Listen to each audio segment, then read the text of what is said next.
अस्सलाम वालेकुम, मैं हूं इमरान हैदर और मैं हाज़िर हुआ हूं पीपी 139 के जो ज़िमनी इलेक्शन है उसके हवाले से जो लेटेस्ट अपडेट है उनके साथ। एक बात आपको माननी पड़ेगी कि राना ताहिर साहब जो हैं वो प्रो मैक्स निकले हैं।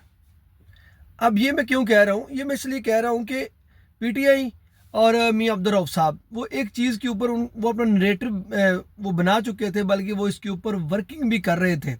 तो बहरहाल मेरा उनको ये मशवरा है, उनको मशवरा भी देना चाहूँगा कि वो इस चीज़ के ऊपर जो है वो फोकस ना करें, बल्कि जो है वो दूसरी जो जो स्टेज है, ये पहला जो राउंड था, पहला लेवल था। जैसे गेम खेलते हैं नौजवान, ज़्यादातर मेरी इनकी व्यूवरशिप भी नौजवानों में है, तो फिर वो मैं कहूँगा कि जो लेवल वन है ना, वो राना ताहिर इकबाल साहब जो है वो अचीव कर गए।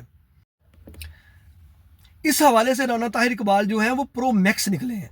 उन्होंने जो इस हवाले से अपनी वर्किंग की है, उनके जो हरीफों की जो प्लानिंग थी, उनको लगता था कि वो इनको काबू कर लेंगे इस मैटर में, लेकिन राना ताहिर साहब इस हवाले से प्रो मैक्स निकले हैं। इसकी तस्दीक जो है रात को एक बड़े तगड़े मेरे ज़राए ने कर दी है कि राना ताहिर इकबाल इनके काबू में अब नहीं आने वाले। जो दूसरा जो लेवल है इस इलेक्शन का, जो पहला लेवल टिकट का था, दूसरा जो था डॉक्यूमेंट्स के हवाले एतराज़ात का था, राना ताहिर ये जो लेवल है ये भी निकल जाएंगे। और तीसरा लेवल है अब ग्राउंड बैटल, जो कि अवाम के जो वोटों से जो रिजल्ट्स आएंगे, इस हवाले से जो राना ताहिर इकबाल ने इस हवाले से क्या स्ट्रेटजी अख्तियार की और किस तरह उन्होंने इन सारी चीज़ों के ऊपर ओवरकम पाकर वो इस प्रोसेस से निकलने जा रहे हैं। उनके ऊपर जो भी एलिगेशन लगाया जाएगा तो वो उनकी तैयारी मुकम्मल है और इस हवाले से वो निकल जाएंगे। ये मेरे पास जो रात को मेरे सोर्स ने जो इन्फॉर्मेशन मुझे दी है उसकी बेस पे मैं आपको कह रहा हूँ। और इसका जो फैसला है वो अदालत नहीं करना है, बाकी इस दौरान क्या हो रहा है और कैसे ये होगा, ये सारा इस वीलॉग के अंदर मैंने पूरी डिटेल के साथ शेयर किया हुआ है। बाज़ औक़ात ये कहते हैं कि जब आप मुकम्मल तैयारी के साथ ग्राउंड में उतरते हैं और आप अपने जो हलीफ होते हैं और हरीफ होते हैं उनका माइंडसेट रीड करके ग्राउंड के ऊपर उतरते हैं और अपनी कमियों को और अपनी कमज़ोरियों को भी आपको बड़ी अच्छी तरह पता होता है, तो फिर आपके जो हरीफ होते हैं वो उनके कामयाबी के चांसेस कम ही होते हैं। ये एक अटल हकीकत है। और ऐसा ही पीपी 139 के ज़िमनी इलेक्शन में होने जा रहा है। उसमें जो लेवल वन था, टिकटों की इनके आपकी नॉमिनेशन थी, वो सारे कैंडिडेट सामने आ चुके हैं। और उसके बाद अगला स्टेज था कि डॉक्यूमेंट्स की स्क्रूटनी का था। पीटीआई और जो ख़ास तौर पे मियां अब्दुल रऊफ साहब जो जिन्होंने राना तनवीर साहब से बगावत का ऐलान किया हुआ है, इन दोनों को बड़ी एक होप थी। इन दोनों का एक बड़ा ये ज़हन में माइंड में चीज़ आ रही थी कि राना ताहिर इकबाल साहब के पास ड्यूल नेशनैलिटी है और उसकी वजह से हम उनको काबू कर लेंगे और इतनी जल्दी उनको जो क्लियरेंस लेटर है या क्लियरेंस के सारे डॉक्यूमेंट्स हैं वो नहीं मिल पाएंगे, तो हम जो है हाई कोर्ट में जाके इनका ये जो है इनको उड़ा के रख देंगे। तो वो उनका ये ख्याल अच्छा था, उनकी ये प्लानिंग अच्छी थी, लेकिन वो इसमें कामयाब नहीं होने जा रहे। ये एक खबर है, अहम खबर है, वो जो मैं आपको ये खबर मेरे पास रात को इसकी तस्दीक हो चुकी थी। ये खबर तो मेरे पास थी पहले ही, लेकिन रात को जो फिर जो है मेरे एक अहम ज़रिए ने इसको तस्दीक किया। जब मेरी उनसे बात हुई इस हवाले से, तो उन्होंने ये कहा है कि राना ताहिर इकबाल साहब जो हैं इन लोगों की सोच से भी ज़्यादा प्रो मैक्स हैं। अब मैं प्रो मैक्स क्यों क्यों कह रहा हूँ, उन्होंने कहा है कि राना तनवीर साहब एक सियासतदान है, रवायती सियासतदान है, या आप ऐसा कह लें कि वो अपने दौर के एक जदीद सियासतदान थे। लेकिन जो नया ज़माना है, नया दौर है, उसके लिहाज से जो राना ताहिर इकबाल है, जो लोग ये समझते थे या उनके ख्याल में ये था कि उनको एक सियासी विरसा जो है वो प्लेट में रख के दिया जा रहा है, पूरा ग्राउंड उनके लिए बनाया गया है, तो इस तरह की जो बातें और उनको ऊपर बैठा दिया जाएगा, तो यहाँ आगे पता चलेगा कि राना ताहिर इकबाल कितने काबिल है। तो उनके लिए जो है एक अहम ये खबर है कि ये जो जैसे मैंने स्टार्ट में ये कहा कि अपने जो हरीफ होते हैं और जो अपनी कमज़ोरियाँ होती हैं उनका बंदे को जो है जिस बंदा अदराक कर लेता है उनका उसको पता होता है, तो फिर उसको काबू करना या उसको नक डालनी बड़ा आसान नहीं होती। ऐसा ही इस केस में हुआ है। राना ताहिर इकबाल मुकम्मल प्रिपरेशन के साथ उन्होंने डॉक्यूमेंट्स जमा करवाए हैं। उन्होंने डॉक्यूमेंट्स तमाम जो उनकी ड्यूल नेशनैलिटी के रिलेटेड डॉक्यूमेंट्स थे, क्लियरेंस लेटर्स थे या दूसरे जो उससे रिलेटेड जितने भी डॉक्यूमेंट्स थे, फाइल का पेट पूरा करने के लिए उन्होंने वो ईच एंड एवरीथिंग मुहैया कर दी है। ये मेरे सोर्स की जो है कन्फर्म खबर है।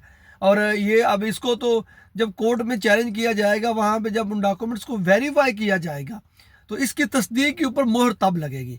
लेकिन मेरा वो सोर्स बड़ा तगड़ा है, पहले भी उसकी दी कभी कोई खबर जो है वो गलत साबित नहीं हुई। और जब इस खबर की मैंने उनसे तस्दीक चाही तो वो उन्होंने कहा कि ये जो है ना, ये जो बात आपके पास है ये 100% दुरुस्त है।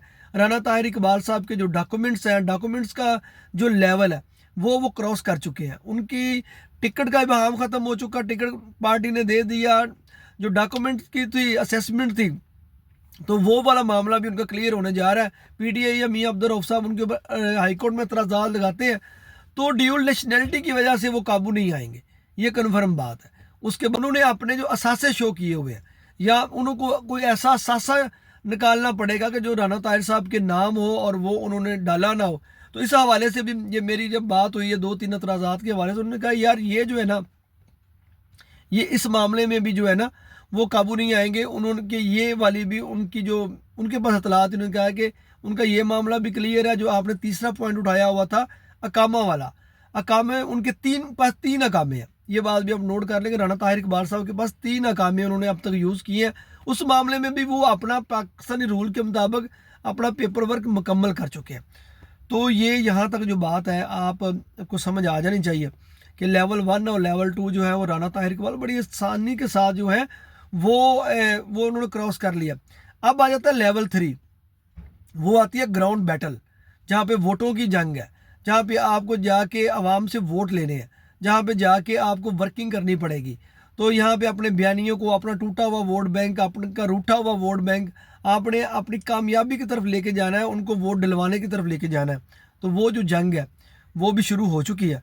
उसमें भी अगर अब देखा जाए तो सिर्फ वर्किंग जो नज़र आ रही है वो वो राना ताहिर इकबाल, उसमें भी जो वर्किंग अभी तक जो है उसके ऊपर मैं असेस कर रहा हूँ। चंद दिन तक मैं आपको तीनों पार्टियों को, जो तीनों स्टेक होल्डर इस हल्के में इलेक्शन लड़ रहे हैं, उनकी जो वर्किंग है उसके ऊपर एक तफसीली रिपोर्ट दूंगा कि कौन क्या कर रहा है और कौन कितना एक्टिवली जो है अपने वोटर्स के पास पहुंच रहा है, अपना बयानिया फैला रहा है। अभी तक आपको नज़र आ रहा है कि राना ताहिर इकबाल साहब जो हैं वो सबसे ज़्यादा एक्टिव जा रहे हैं। पीटीआई ने अपनी ग्राउंड के ऊपर जो है विजिबिलिटी मैं कह रहा हूँ, अंडरग्राउंड तो वो भी काम कर रहे हैं, मियां अब्दुल रऊफ साहब भी कर रहे हैं, लेकिन ग्राउंड के अंदर जो विजिबिलिटी है वो शो करनी है। वो कैसे करेंगे, कैसे कर पाएंगे, ये अगले हफ्ते में जाके मैं आपको तीनों की जो एक कंबाइन जो रिपोर्ट है वो मैं आपके सामने पेश करूंगा। बहरहाल यहाँ पे आज के वीलॉग में मैंने इतना बताना था कि जिस बेस के ऊपर जो है वो पीटीआई या मियां अब्दुल रऊफ साहब जो है वो निकले हुए थे, उनको ये उम्मीद थी कि राना ताहिर इकबाल साहब उनके काबू आ जाएंगे और ड्यूल नेशनैलिटी वाला जो चक्कर है उसमें जो है वो कैंसिल हो जाएंगे ना, उनकी जो है इस प्रोसेस से बाहर हो जाएंगे। लेकिन ऐसा होता हुआ दिखाई जो है, जो मेरे पास इन्फॉर्मेशन पहुंची है वो उसके मुताबिक जो ऐसा दिखाई नहीं देगा। राना ताहिर इकबाल साहब इस प्रोसेस से निकल जाएंगे।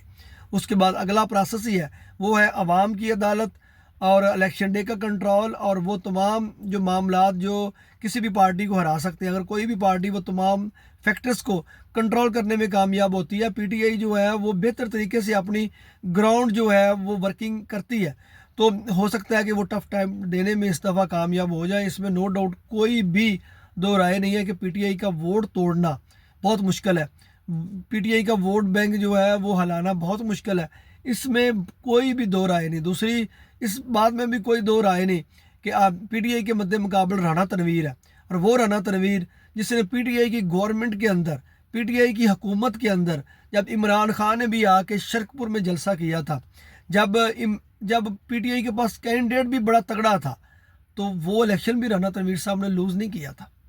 तो सामने मद्दे मुकाबल भी वो बंदा है कि जिसको इलेक्शन लड़ना, बनाना और एग्जीक्यूट करना आता है।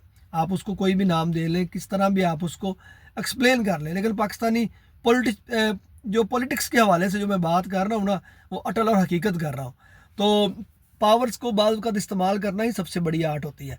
बहरहाल आज के वीलॉग में आपको ये क्लियर करना था, जो दोस्त मुझको सुनते हैं, जो मुख्तलिफ अपने राय भी देते हैं, कमेंट भी करते हैं, व्हाट्सएप भी करते हैं, तो मैं उनको लास्ट में ये भी बताना चाहूँ, मेरा किसी भी पार्टी के हक़ में या मुखालफ में कोई एजेंडा नहीं है। मैं ग्राउंड रियलिटीज़ के ऊपर जो चीज़ें मेरे सामने आती हैं, मेरी हर तरह से मुमकिन कोशिश होती है कि मैं उनको क्लियर करूं, उनको मुतलका जो है आप कह लें कि पार्टी, उसके साथ उसको दोबारा उसके साथ डिस्कस करूं, उनकी मुखालफ जो पार्टी है उनके ऊपर भी उनके व्यूज़ लूँ। ये आपके सामने बैठना और आके बातें कर लेना ये आसान काम नहीं है। इससे पहले एक प्रोसेस होता है, उससे आपको गुजर के आके ये जो बातें करनी होती है ये ज़िम्मेदारी के साथ करनी होती है।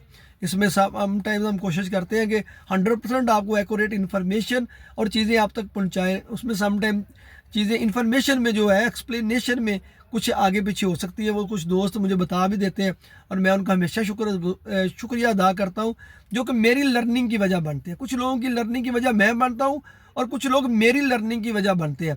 तो उन तमाम पार्टियों का भी शुक्रिया जो जो मेरी हर कॉल के ऊपर मुझे इमीडिएटली रिस्पॉन्स देते हैं और जो है अपना मौक़िफ़ भी मेरे साथ शेयर करते हैं।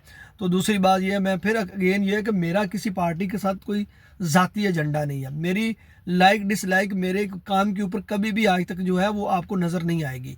समटाइम आप जो समझते हैं कि मुख्तलिफ पार्टी के तकसीम लोग हैं, वो समझते हैं कि शायद ये फ़लाँ पार्टी की फ़ेवर में बात कर रहा है, फ़लाँ के मुखालफ में नहीं। नहीं, ऐसा नहीं है। ग्राउंड रियलिटीज़ के ऊपर जो कुछ हो रहा है, एग्जीक्यूट हो रहा है, राना ताहिर इकबाल साहब के मतलब एक्यूरेट इन्फॉर्मेशन मुझे पहले ही मिल चुकी थी, लेकिन इसको दोबारा फिर मैंने वेरीफाई करने के बाद आपके साथ शेयर कर दिया है। तो अब देखते हैं कोर्ट में जाके क्या होता है। जो इन्फॉर्मेशन मेरे पास आई है, इसकी तस्दीक अब कोर्ट ही करेगा कि कोर्ट के अंदर जो फाइल्स है, मैं भी कोशिश कर रहा हूँ कि उस फाइल तक मेरी असेस हो जाए।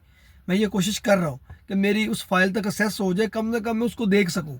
तो जो मुतलका जो चीज़ें हैं क्या सारी पूरी हैं, अगर नहीं भी होती तो मैं फिर भी जो कोर्ट है फिर वो उस चीज़ को तस्दीक कर देगा कि ये राइट क्या है, रॉन्ग क्या है। तो आप सब पार्टियों ने कोर्ट के ऊपर एतमाद का इजहार किया, तो फिर अगली प्रोसीडिंग जो है वो कोर्ट के पास ही जब होगी तो इस हवाले से मैं बात करूंगा। अगला जो वीलॉग है वो मैं तमाम कैंडिडेट्स, तमाम पार्टी की परफॉर्मेंस के ऊपर आपके साथ शेयर करूंगा। तो मुझे दें इजाज़त। अल्लाह हाफिज़।